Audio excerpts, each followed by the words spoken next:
Hi everyone, my name is Andi Pateña-Matheu. Join me as we learn and unlearn things and make new discoveries. This is AnDiscoveries.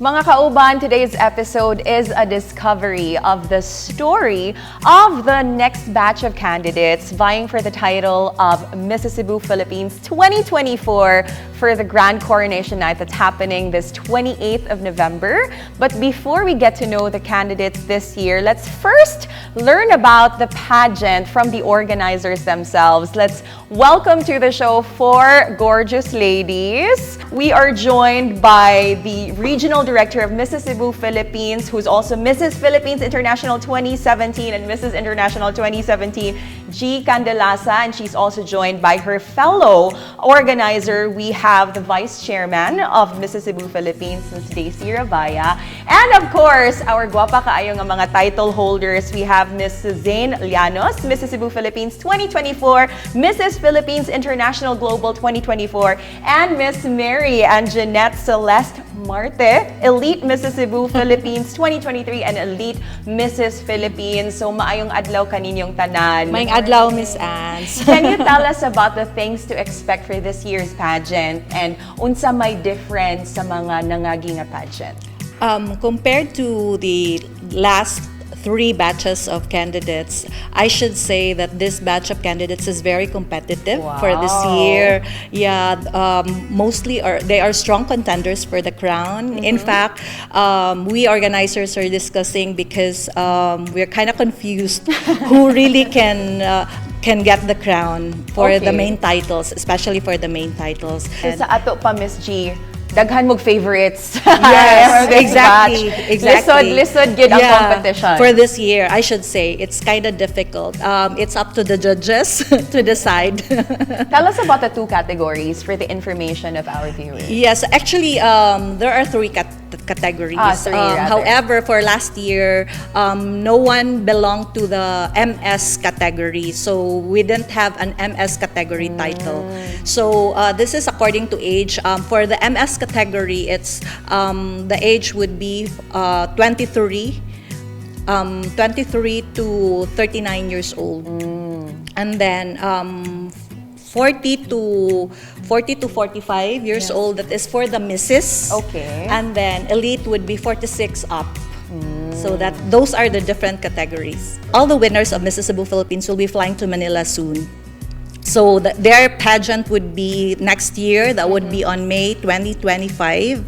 So yes, so we are preparing the winners for Mrs. Cebu Philippines because it will not stop from here. We will be competing in Manila nationally. Actually, after national, so we're also aiming that either of these candidates will also win in national so that they can also go international. Wow, so ready to conquer the global stage. Yes. Let's start with you, Suzanne. How has your life changed since our last interview and you were crowned with these titles? Yeah, after I won the title, it's very life-changing, personally and of course emotionally, because after I won the crown, it boosted my confidence actually, and it helped me personally because once you got the crown, it seems that you have a job to influence other people, to be kinder, to be wiser, and of course to be inspiring. So mas mindful na ka, mas demure, mas cutesy.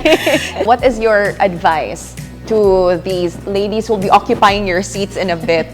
Yes, I always tell them if they're going to message me, Queen, what's the best secret that you can share with us? I always tell them that be yourself, because the more you wanted to be with the other person, you wanted to be like, I want to be like this, and then you forgot to be yourself.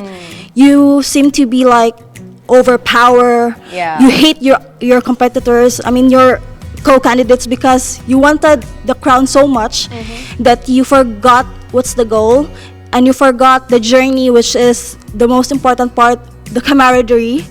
So that's why I told them, please be yourself. And the judges will always see who's genuine and who's trying to be someone else. Yes, that's correct. Arita sa ato ang Raina. Oy! Hello.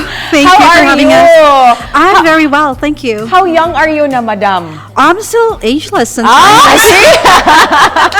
remember niyo kasi ang past nga tubag bitaw, but how has the experience been so far, bringing these two titles already, and at the same time you're competing on the global stage? How are you preparing? Well, in personal life, nothing really changed, but I do know that I have a commitment to my crown. And I'm very passionate with my crown, and I'm very loyal to my crown. I know that I have a purpose. Joining the pageantry, it's not really in my dreams. I've never expected that. It's just so that I was guided to the path. And when I realized that I have to represent women, especially the women of my age, that gives me the fire to continue. So if they see that you can do it, they can also, diba? Regardless of age. Yes. You mentioned that wala kayo nausab, but I'm just curious, how's your love life na madam? Oh my gosh.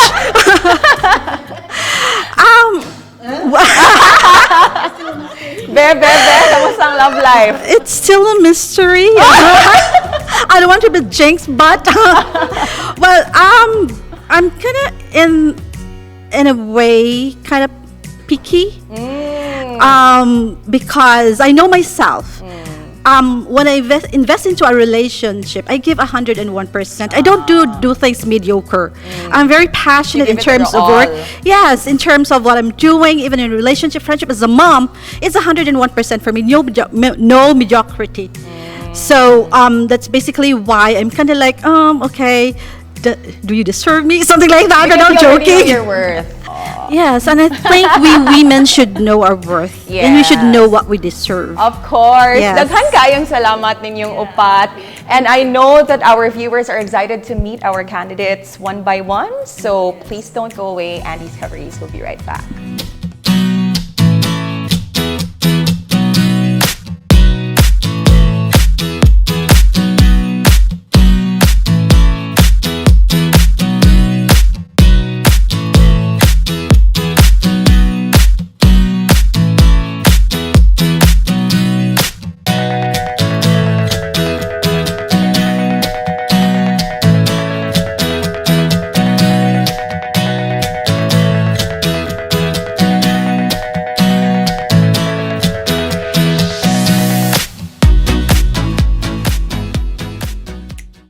Welcome back. You're still watching AnDiscoveries, and this time we'll get to know our first batch of candidates for Mrs. Cebu Philippines 2024. Let's welcome to the show 𝗁𝗵𝗲 Carredo representing Hinatilan. We also have 𝗁𝗵𝗲 Ocampo from Talisay City. A familiar face, mga kauban, Liz Petallar of Danao City. And we also have Anna May Gudao from Lapu-Lapu City. Maayong adlaw, the ladies in red. Good morning, Miss. How are you feeling? Overwhelming. Sige, let's get to know Jay first. You are the youngest, no? Yes, Miss. In the batch. Why did you choose to join this year's competition? So yes, I choose to join this year's competition because I think that I'm ready enough to join a big pageant, and also I know that Mrs. Cebu Philippines pageant, this is a pageant for a cause, and I'm ready to inspire other women, especially to these young generations today, because I am an advocate of sex education and awareness. Being one of the youngest, no, or the youngest rather, if you could name one Cebuana beauty queen who you really look up to and who's been your inspiration for this year's competition, who is she and why? This is my childhood, and this is my relative that is close to my heart as well. So this is Leia Coronado.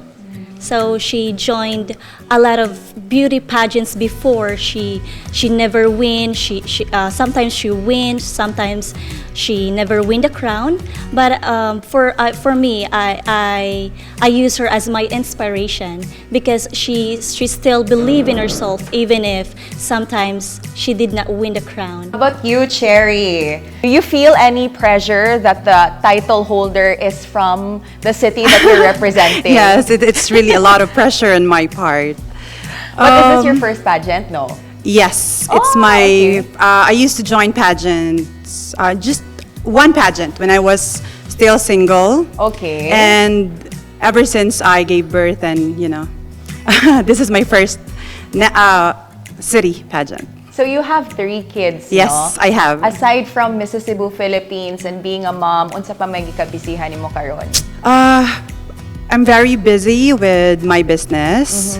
I run a small call center company. I have branches of coffee shops which I have partners, and I also sell jewelry, diamonds, and stuff. Wow, Yeah. bongga. Given all these accomplishments that you've already achieved, I'm just curious, Cherry, if you could have a dinner date with your younger self, what advice would you give her? That's a very good question. If I could speak to my younger self, what I can advise is be patient.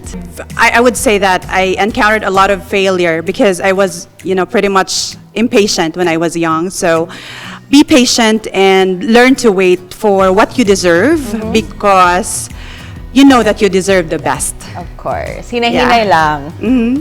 How about you, Liz? Welcome back to AnDiscoveries for a different Welcome pageant back, this Miss time. Andy. I have this impression of you that you're a very palaban woman. Why join Mrs. Cebu after the previous pageant? Yeah, I actually joined MCP or Mrs. Cebu Philippines because I believe this is the best platform, a perfect platform for me to promote my advocacy, which is actually for those VAUSI victims and VAUSI survivors. With regards to being courageous enough to speak out for yourself, I'm also curious, Miss Liz, what was the most daring thing that you've ever done as a woman, and would you do it all over again? Oh, that's So may pinaka-daring thing. mong nabuhat. Being in front of thousands of people wearing swimsuit. And would you do that all over again? Yes? You don't mind? I will because I can. Not the swimsuit portion ng Miss Cebu. Oy, laban. Yes. Finally, let's hear it from Anna May Godao. She's Hello. an ESL teacher, no? From Yes. Lapu-Lapu City, akong silingan. She has 2 kids. How are you so far? Is this your first pageant, Miss Anna? Actually, it's not. I used to join 2 pageants when I was younger. Miss Anna, can you tell us about just one experience in your life that has shaped who you are today? I think when I graduated from the university, I was 5 months pregnant at that time. And then I know that I really made my parents very disappointed. So I promised myself that I wanted them to be proud of me. So after finishing my bachelor's degree, I really took up another DPE. It's a Diploma for Professional Education. So actually I graduated accounting, but I pushed through getting a license for teaching high school. So I wanted them to be proud of me. So I wanted to be get a lot of goals in life. I became a goal getter. That's it. And I'm sure they are watching you right now and Yes. very, very proud of Yes. everything that you've accomplished. Thank you so much for showing our viewers that women are indeed limitless. So there you have it, mga kauban, our first batch of candidates for Mrs. Cebu Philippines 2024. We'll get to know batch number 2. Please don't go away. We'll be right back.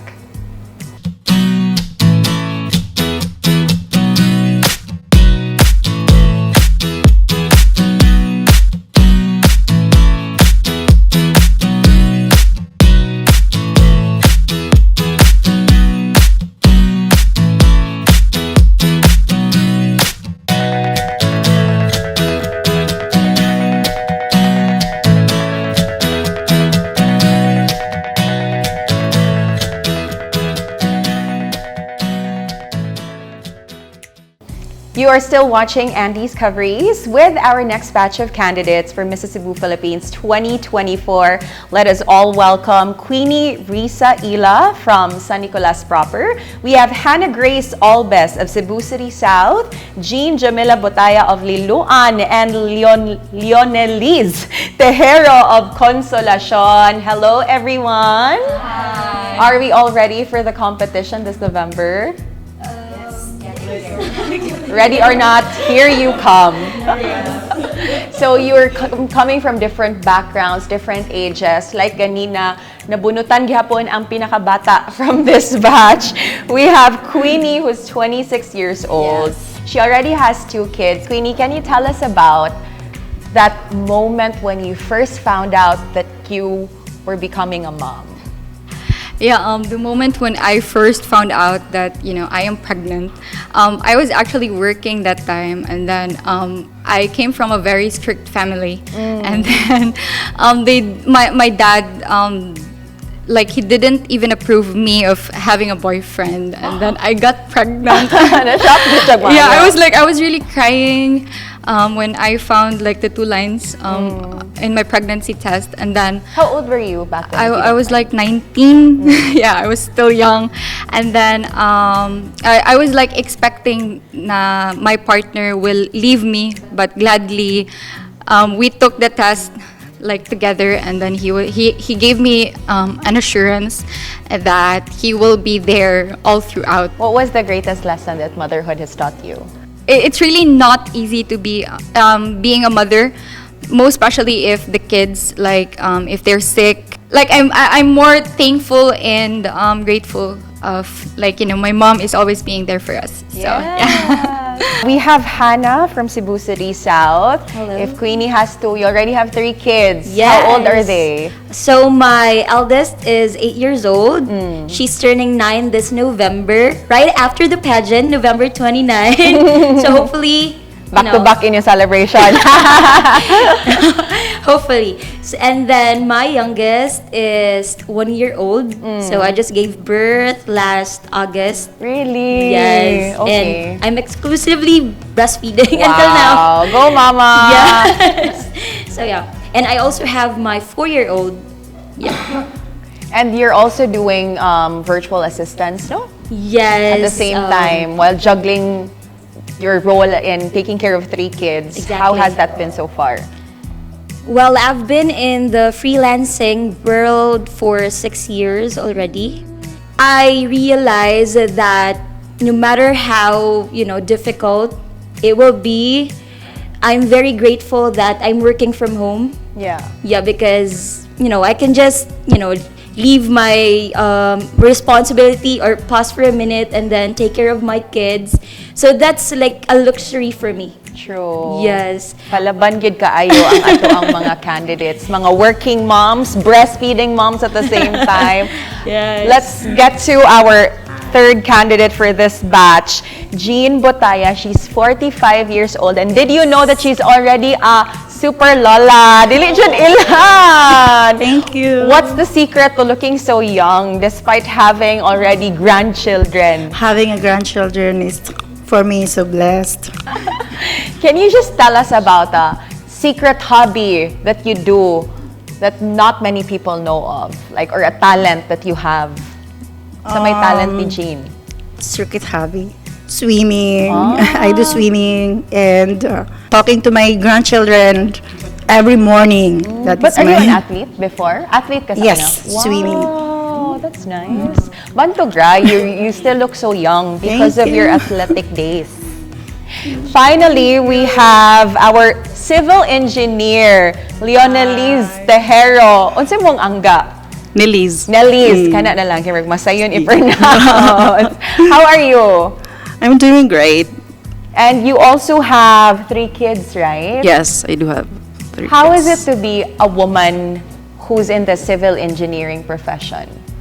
Oh, it's quite really it's like a walk in a Jurassic Park. Ano man? Because you need to have that strong shield that you will bring, because a man's world, entering in a man's world is very difficult, because there's still this stigma that women are for the house only. I want to show to them that it is not longer exist nowadays. Yes. So you can be anything you want to be, no? You can Yes, enter a man's yes, world and as long as, also be very feminine with Mrs. Cebu Philippines. Yeah.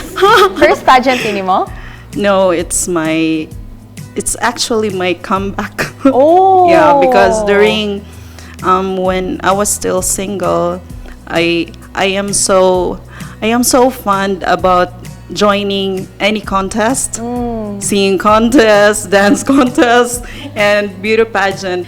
This interview has proven how big women's hearts are because we can put our dreams on hold, diba? You're saying that back then, mga pageant life kaayo, and then you have to put it on hold for the sake of your family and your children, but it's never too late to reach them once again. So good luck. Thank you and so I much. hope that things will turn out in your favor on the 28th of November. All right, so mga kauban, we have one more batch. So atong atngan, don't go away. We'll be right back.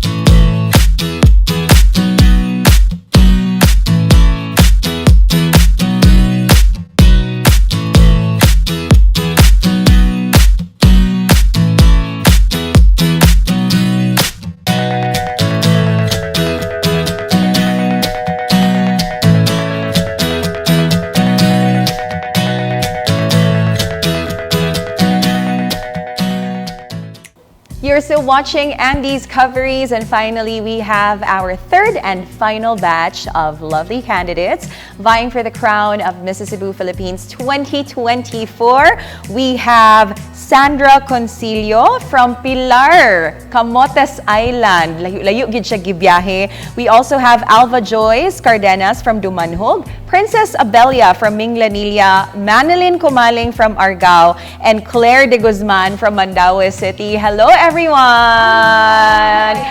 Kulbaan na mo for the 28th? Wala pa? Nisingke na? Kulbaan na! Kung kaganiha atong gisugdan sa youngest, kani ato na sa isugdan sa pinaka-ate from the batch. We have 50-year-old Claire de Guzman. Pero ay kabala ka, ma'am. Di jud ilhan ang edad nga 52. Hello, welcome. Hi, thank you. Good morning. Madam, why did you choose to join Mrs. Cebu Philippines? What would you like to prove to yourself and to everyone? I think to personal growth and also to connect my community and to promote my advocacy. Which is? My advocacy is a bit personal. I'm addressing the among children in mountainous community. So as a nature lover, I want to make difference to reaching out less fortunate people in mountain country. What's the secret to not looking 52 when you're actually 52? Okay, So, I want to share my secret. beauty regimen. I'm into outdoor sport and a lot of activities. So I'm into riding big bikes, golf, firing, Really? golf, and scuba diving. Mga kauban, manggawas na ta. Let's put our running shoes on. Let's be active so that we would look as young as Miss Claire. Thank you very much, Thank Miss you so Claire. much. Miss Manilyn from Argao. She has 2 kids. She's an entrepreneur. And, Kani, something interesting about her, she's a streamer via Kumu. Can you tell us about that, Be? How do we earn from streaming? To earn in streaming, of course, you need to interact with your viewers, and you need to have a interesting content so that everyone will be engaged to you in your stream. So if manghutan na imong viewer, ma'am, kung asa ang pinakanindot nga tourist spot sa Argao nga first na mong bisitahon, unsa man ang imuhang i-promote sa ila? Just one. Yes, for me, I will promote our what we call Dalaget, the spring water pool, Dalaket, I mean, because that one, it's not yet well known. However, it's not well known at the same time. It's not yet well developed. However, when you experience that spring water, you can really differentiate from different pools that you experience. And Miss Princess Abelia, representing Minglanilla. Hello, good morning everyone. Hello. How are you? We are great. How are you? Oh, I am better than good. So, see, Miss Princess actually wears many hats. She's a nurse by profession, a nursing Yes. graduate. Yes. who's now into the banking industry, but she's also an international performer. Grabe ka talented anini. Yes, Princess Oy. So, daghan na kay kag countries na adtuan. Yes, Asian countries. We do perform in a cruise ship by contract. So from one country to another, performing in a hotel, impersonating international artists, and Really? sometimes I do sing with them. Oh. Yes, and yeah, we do have themes like country night, rock night. So I sing variety of songs, sing and dance for the entire set. Wow. So non-stop. Can you name one international artist that you performed with nga di gid mo malimtan nga experience? Oh, it was Siti Nurhaliza. I sang with her one of her famous song, 𝗵𝗶𝗃𝗂𝗂𝘂 𝗙𝗯𝘂. I sing a lot of songs like different languages, different, French, Malay, Chinese. Really? Yes. Bekani Mambe, if you could represent a Cebuana through one song, what song would that be to describe a Cebuana or Cebu in general? I've been so many places in my life and time. I've sung a lot of songs, I've made some bad rhymes. I've acted out my life in stages with 10,000 people watching.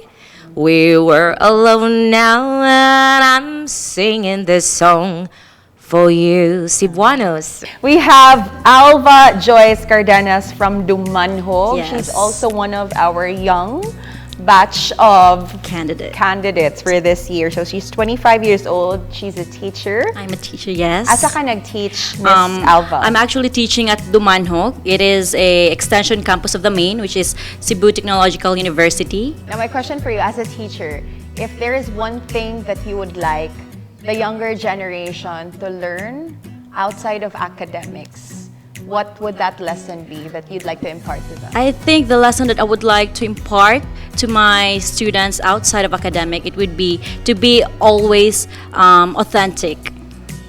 No one will be the same as them, so just be themselves, because no one can copy them, and whenever people or anything that comes their way, they know how to stand up, they know how to overcome them because they know themselves. Finally, we have Miss Sandra from Pilar. Hello! Can you tell us about your life sa Camotes? My life in Camotes Island is just very simple. Yeah, I came from a poor family, and I just love the slow-paced life of the island. For you, what do you think makes a Cebuana stand out from the rest of the Filipinas? Unsa may lahi sa Bisaya nga babay? One thing that makes a Cebuana unique is being a resilient. Because I know that life is hard, especially in the island. But here I am right now. I have the courage to join in this kind of prestigious pageant, which is Mrs. Cebu Philippines. So I am very honored to be part of this pageant. And we are also happy to have you in the show. Thank you, kaayo ladies, for sharing with us a slice of your lives, your talents, and of course, the valuable lessons that you have all imparted to all of our viewers. So, sakto gyud ang ilang giingon, it's so difficult to find a favorite kay maayo silang tanan. So ato na lang nang ihatag nga trabaho sa atong mga judges. Sila na lang ang maglisod pohon sa coronation night. So there you have it. We've already got to know the candidates for Mrs. Cebu Philippines 2024, and we'll see you all on the coronation night this November 28th. This has been Andy for AnDiscoveries.